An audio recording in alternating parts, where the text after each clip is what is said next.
informasi yang didapat dari buku ke dalam aspek apa, di mana, kapan, siapa, mengapa, dan bagaimana.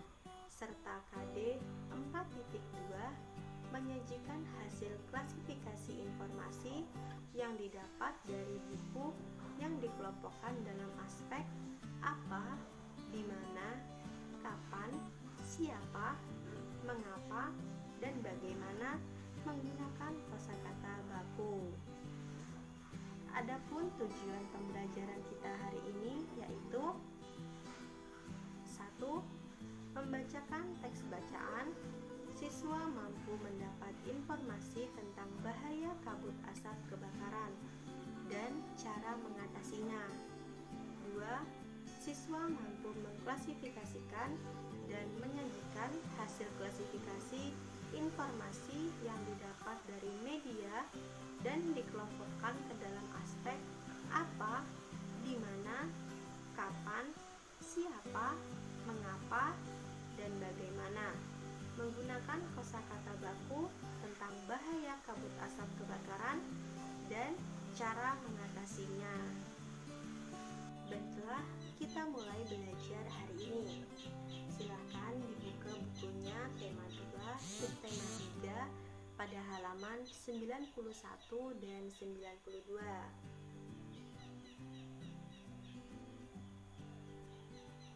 Sudah ketemu? Baik, ayo dibaca judulnya bersama-sama. 9. Bahaya kabut asap dan cara mengatasinya. Kakak akan membacakan teks tersebut, kemudian adik-adik mohon diperhatikan ya. Oke. 9 bahaya kabut asap dan cara mengatasinya. Kebakaran lahan dan hutan telah menjadi bencana kabut asap. Pemerintah sudah berusaha mematikan titik-titik kebakaran, tetapi hasilnya kabut asap masih ada. Apa saja bahaya kabut asap kebakaran? Dan apa yang harus kita lakukan apabila di daerah kita terkena kabut asap?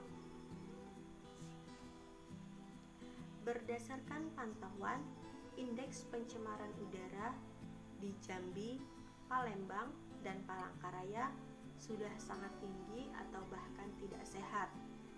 Tidak sehat karena asap kebakaran hutan dan lahan menyebabkan debu atau partikel halus hasil kebakaran seperti jelaga.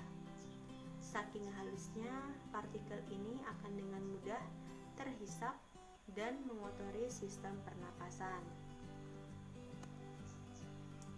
Selain partikel halus, asap kebakaran juga mengandung zat-zat yang berbahaya seperti ozon, O2, sulfur dioksida, SO2, dan karbon monoksida CO2 serta nitrogen oksida NO2.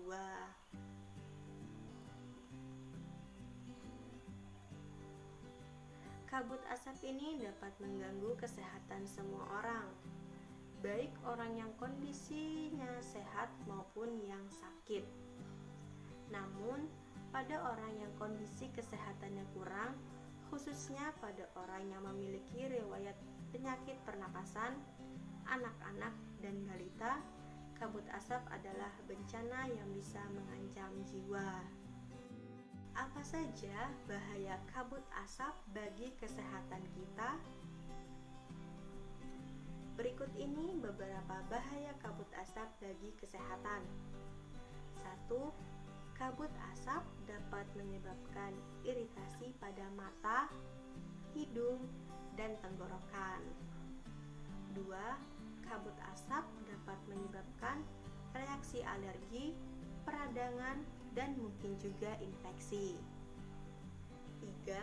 Kabut asap dapat memperburuk penyakit asma dan penyakit paru kronis lainnya, seperti bronkitis kronik. 4. Kabut asap dapat menyebabkan menyebabkan kemampuan kerja paru-paru berkurang dan menyebabkan seseorang mudah lelah dan mengalami kesulitan bernapas. 5.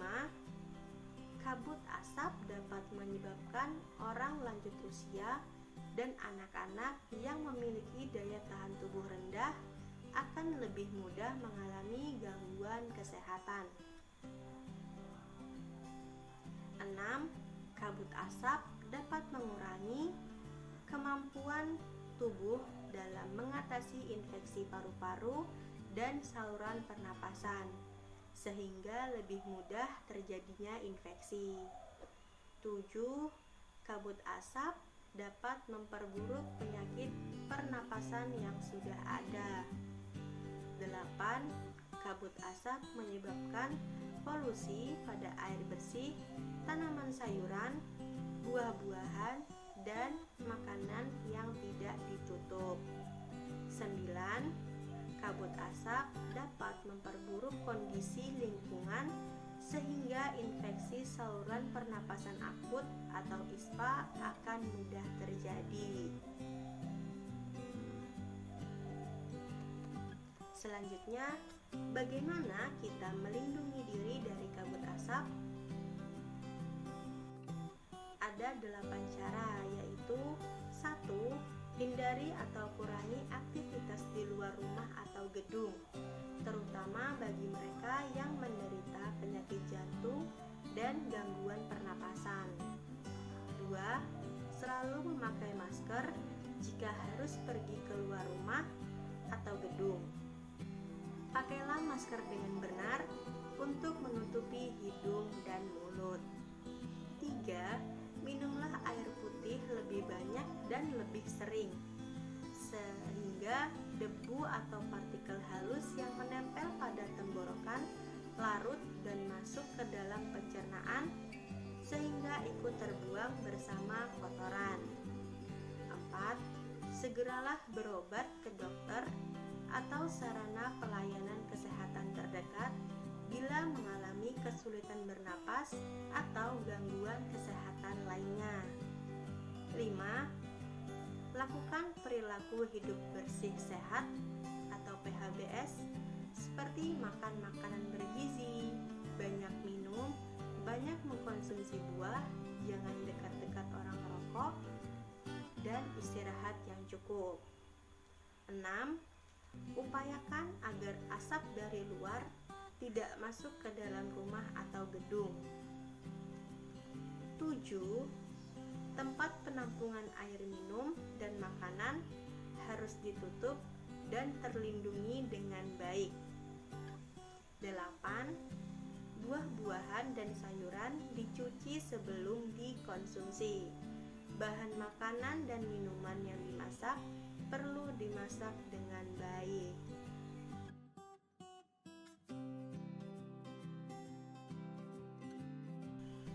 Baik, sudah bisa dipahami dari bacaan yang tadi? Baik, jika sudah, kakak akan memberikan beberapa pertanyaan kepada adik-adik. Siap menjawab? Oke, pertanyaan yang pertama. Apa dampak dari adanya kabut asap?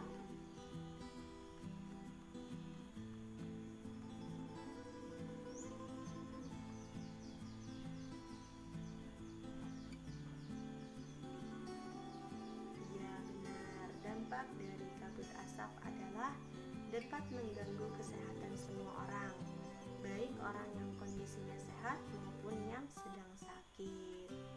Pertanyaan kedua,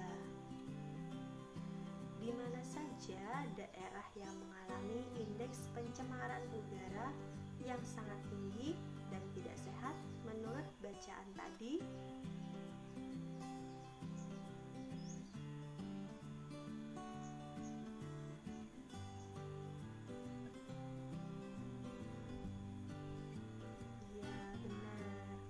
Menurut bacaan tadi, daerah yang mengalami indeks pencemaran udara yang sangat tinggi dan tidak sehat adalah Jambi, Palembang, dan Palangkaraya.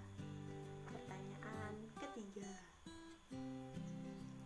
Siapa saja orang yang terkena dampak dari adanya kabut asap?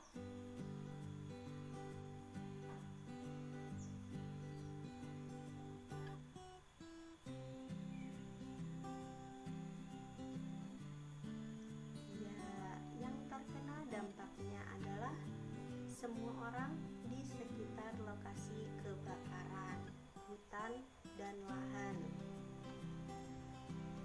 Pertanyaan selanjutnya, kapan kita melakukan perlindungan agar tidak terkena dampak dari kabut asap?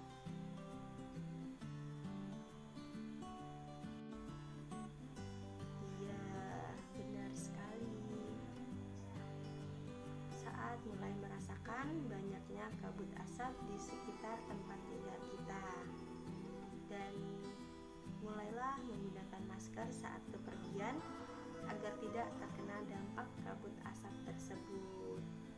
Pertanyaan selanjutnya, mengapa pemerintah berusaha mematikan titik-titik kebakaran?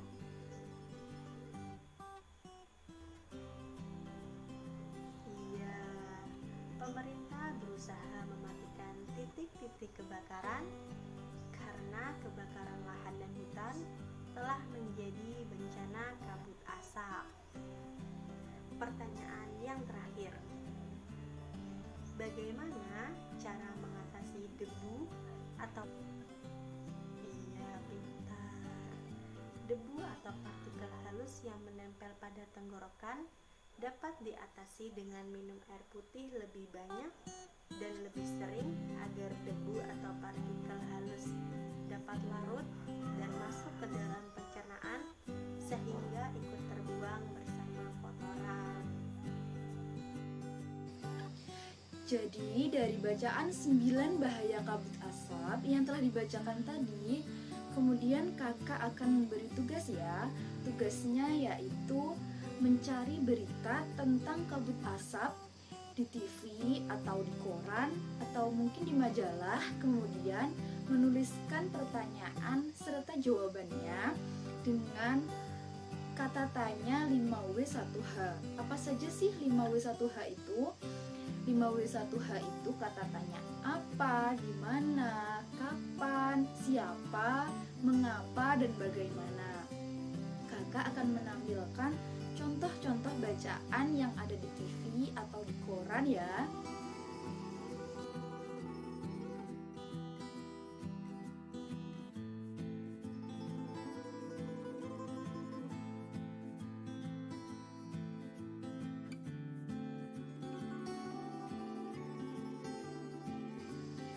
Baik adik-adik, jika sudah mengerjakan, adik-adik bisa mencocokkan hasil jawaban adik-adik dengan teman yang lain agar adik-adik bisa lebih memahami tentang apa saja sih bahaya kabut asap.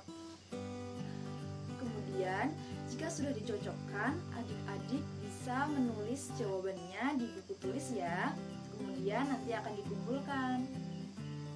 Selanjutnya, kakak akan memberikan contoh pertanyaan dengan kata tanya apa, di mana, siapa, kapan, bagaimana, dan mengapa. Contoh yang pertama yaitu apa penyebab kabut asap? Penyebab kabut asap adalah kebakaran hutan. Contoh yang kedua yaitu apa saja sih zat-zat yang terkandung dalam asap kebakaran? Zat-zat yang terkandung dalam asap kebakaran antara lain seperti ozon, sulfur dioksida, karbon dioksida, karbon monoksida, dan nitrogen oksida. Pertanyaan yang ketiga, apa tindakan yang sudah dilakukan pemerintah untuk mengatasi kebakaran? Jawabannya, tindakan yang sudah dilakukan pemerintah untuk mengatasi kebakaran adalah dengan mematikan titik-titik kebakaran. Kata tanya yang kedua yaitu di mana. Contoh yang pertama yaitu di mana kita harus selalu memakai masker. Jawabannya, kita harus selalu memakai masker jika harus pergi keluar rumah atau gedung. Contoh yang kedua yaitu di mana terjadinya kebakaran yang menyebabkan kabut asap. Jawabannya, kebakaran yang menyebabkan kabut asap terjadi di lahan dan di hutan. Pertanyaan yang ketiga, di mana tempat berobat bila mengalami kesulitan bernafas atau gangguan kesehatan lain? Jawabannya, tempat berobat bila mengalami kesulitan bernafas atau gangguan kesehatan lain adalah ke dokter atau sarana pelayanan kesehatan terdekat. Kata tanya yang ketiga yaitu kata tanya siapa.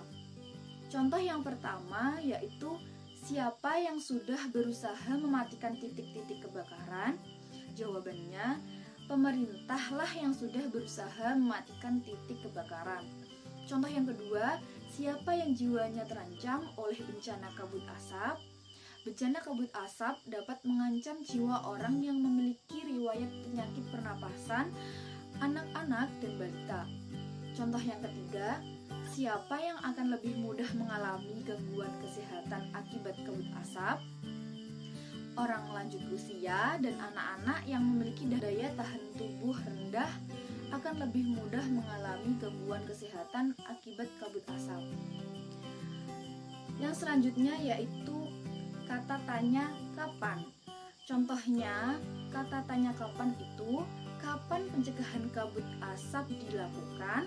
Jawabannya, pencegahan dapat dilakukan ketika mulai merasakan adanya pencemaran udara dan banyaknya kabut asap di sekitar kita. Kata tanya yang kelima yaitu mengapa. Contoh yang pertama, mengapa terjadi bencana kabut asap? Jawabannya, karena kebakaran lahan dan hutan. Contoh yang kedua, mengapa indeks pencemaran udara di Jambi, Palembang, dan Palangkaraya sudah sangat tinggi atau tidak sehat? Jawabannya, karena asap kebakaran hutan dan lahan menyebabkan debu atau partikel halus hasil kebakaran seperti jelaga. Pertanyaan yang ketiga yaitu mengapa partikel ini akan dengan mudah terhisap dan mengotori sistem pernapasan? Jawabannya, partikel ini akan dengan mudah terhisap dan mengotori sistem pernapasan karena saking halusnya. Kata tanya yang terakhir yaitu bagaimana. Pertanyaannya, yang pertama, bagaimana usaha pemerintah untuk mengatasi bencana kabut asap? Jawabannya, usaha pemerintah untuk mengatasi bencana kabut asap dengan berusaha mematikan titik-titik kebakaran. Contoh yang kedua yaitu bagaimana indeks pencemaran udara di Jambi, Palembang, dan Palangkaraya. Jawabannya, indeks pencemaran udara di Jambi, Palembang, dan Palangkaraya sudah sangat tinggi atau tidak sehat. Pertanyaan yang ketiga, bagaimana hasil usaha pemerintah dalam mengatasi bencana kabut asap? Pemerintah sudah berusaha mengatasi bencana, tetapi hasilnya kabut asap masih ada. Itu tadi contoh-contoh pertanyaan dari 5W1H ya. Dari bacaan 9 bahaya kabut asap dan cara mengatasinya, kesimpulan apa yang dapat diambil? Kakak akan memberikan kesimpulan ya. Beberapa cara menjaga organ pernapasan antara lain, yang pertama, hindari atau kurangi aktivitas di luar rumah atau gedung. Yang kedua, selalu memakai masker jika harus pergi keluar rumah atau gedung. Yang ketiga, minumlah air putih lebih banyak dan sering. Yang keempat, segeralah berobat ke dokter bila mengalami kesulitan bernafas. Yang terakhir, segeralah lakukan perilaku hidup bersih atau PHBS.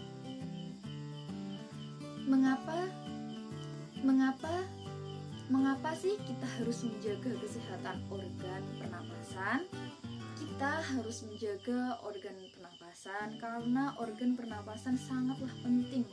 Karena kita bernapas, maka karbon dioksida keluar dan diganti oleh oksigen, sehingga tubuh kita tetap stabil. Baik adik-adik, pembelajaran kita sudah selesai. Mari kita membaca doa dan mengakhiri pembelajaran kali ini. Berdoa menurut kepercayaan masing-masing. Berdoa mulai.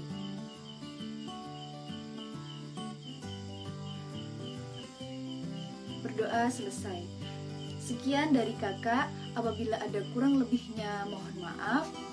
Wassalamualaikum warahmatullahi wabarakatuh. Dadah.